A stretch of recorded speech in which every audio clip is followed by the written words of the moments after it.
चंचला के प्रयत्न से पार्वती जी की आज्ञा पाकर तुम्बरु का विंध्य पर्वत पर शिवपुराण की कथा सुनाकर बिंदुक का पिचाशोनी से उद्धार करना तथा उन दोनों दंपतियों का शिव धाम में सुखी होना की कथा।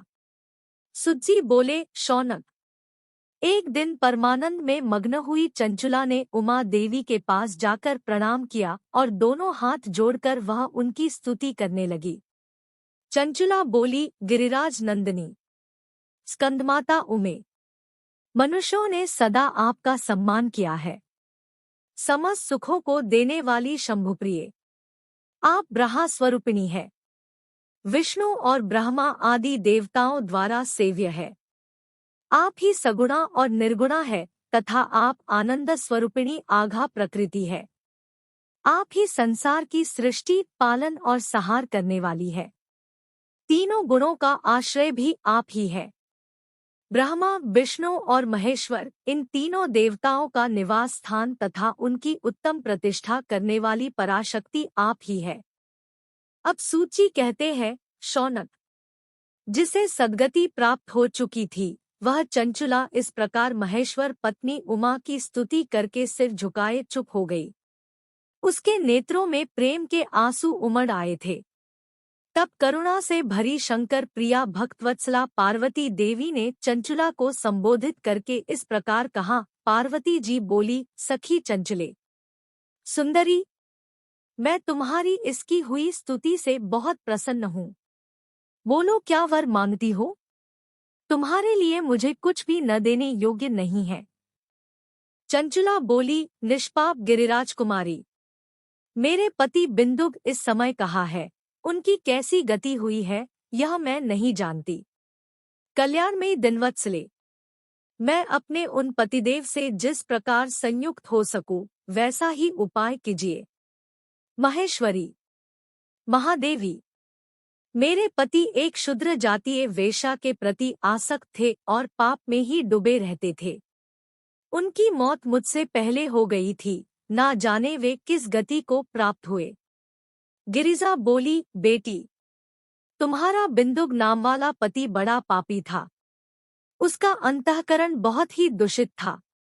वेश्या का उपभोग करने वाला वह महामूढ़ मरने के बाद नरक में पड़ा। अनगिनत वर्षों तक नरक में नाना प्रकार के दोहक भोग कर वह पापात्मा अपने शेष पाप को भोगने के लिए विंध्य पर्वत पर पिचाश बन के बैठा है। इस समय वह पिचाश अवस्था में है और नाना प्रकार के क्लेश उठा रहा है। वह दुष्ट वही वायु पीकर रहता और वही सदा सब प्रकार कष्ट सहता है। अब सूची कहते हैं, शौनक, गौरी देवी की यह बात सुनकर उत्तम व्रत का पालन करने वाली चंचला पति के महान दोहक से दुहखी हो गई। फिर मन को स्थिर करके उस ब्राह्मण पत्नी ने व्यथित हृदय से महेश्वरी को प्रणाम करके पुनः पूछा। चंचला बोली, महेश्वरी महादेवी, मुझ पर कृपा कीजिए और दूषित कर्म करने वाले मेरे उस दुष्ट पति का अब उद्धार कर दीजिए। देवी, कुत्सित बुद्धि वाले मेरे उस पापात्मा पति को किस उपाय से उत्तम गति प्राप्त हो सकती है, यह शीघ्र बताइए। आपको नमस्कार है। पार्वती जी ने कहा, तुम्हारा पति अगर शिव पुराण की पुण्य में उत्तम कथा सुने तो सारी दुर्गति को पार करके उत्तम गति का भागी हो सकता है। अमृत के समान मधुर अक्षरों से युक्त गौरी देवी का वह वचन आदरपूर्वक सुनकर चंचला ने हाथ जोड़ मस्तक झुकाकर उन्हें बारंबार प्रणाम किया और अपने पति के समस्त पापों की शुद्धि तथा उत्तम गति की प्राप्ति के लिए पार्वती देवी से यह प्रार्थना की कि मेरे पति को शिवपुराण सुनाने की व्यवस्था होनी चाहिए। उस ब्राह्मण पत्नी के बारंबार प्रार्थना करने पर शिवप्रिया गौरी देवी को बड़ी दया आ गई।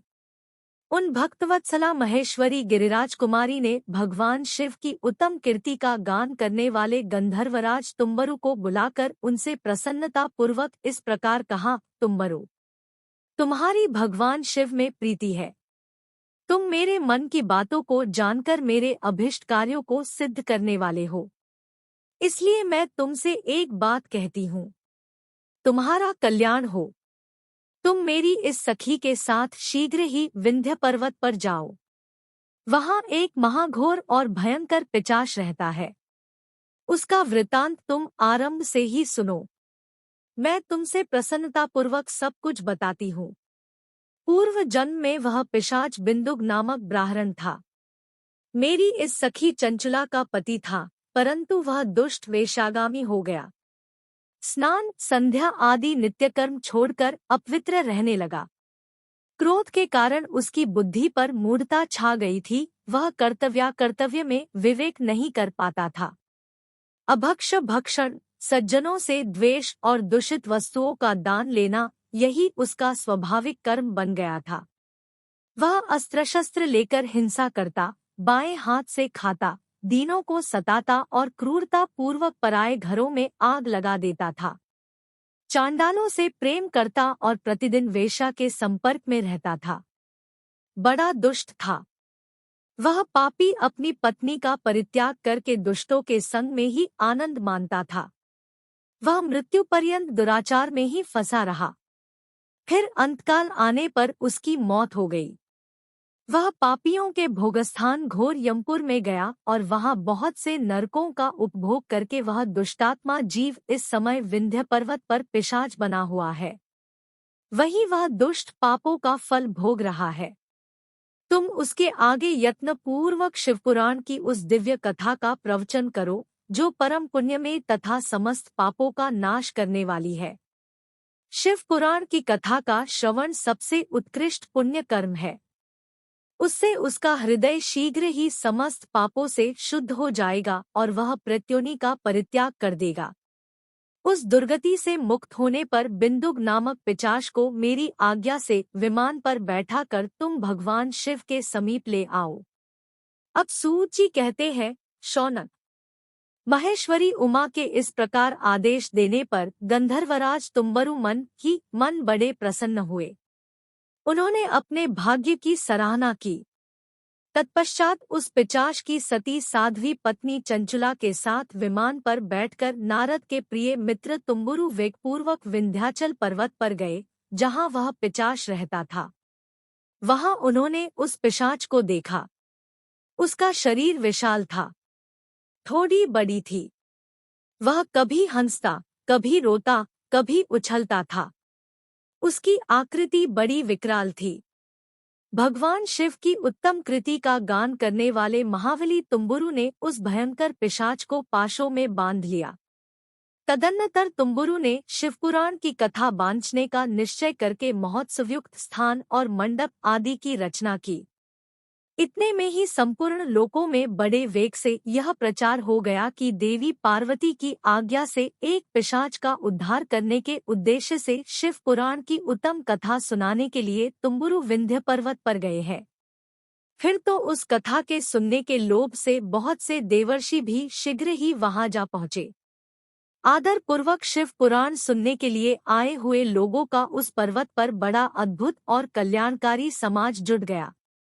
फिर तुम्बरु ने उस पिशाच को पासों में बांधकर आसन पर बिठाया और हाथ में वीणा लेकर गौरीपति की कथा का आरंभ किया। पहली अर्थात विधेश्वर संहिता से लेकर 7वीं वायु संहिता तक महात्म्य सहित शिवपुराण की कथा का उन्होंने स्पष्ट वर्णन किया।